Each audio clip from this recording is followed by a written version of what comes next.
This last year, we had a total snowfall of 74.3 inches. Our 30-year average is 58.9.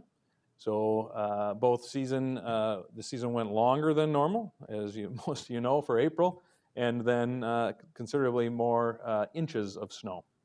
So as you can see, that reflects in our costs. So we had 13 what we call plowable events with a total cost of just under $400,000.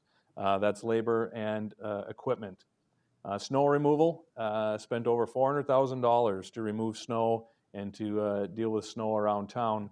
I added this from last year's report, from previous reports, but it just kind of gives you an idea of the cost per inch of snow. So about just under $6,000 it costs us to remove an inch of snow when we have that. So when you look at last year, we were, the average is about 58. Last year we had about 30 inches of snow, 32-ish.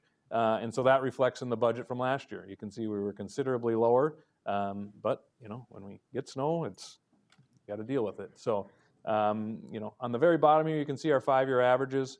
We were certainly over both of those in both plowing and snow removal.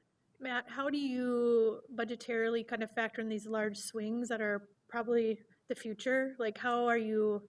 I mean, what normally I do is just look at previous years and just try to anticipate, but obviously looking at last year and then looking at this year, it's difficult. So we kind of just take an average, and that's kind of where we have to sit with that.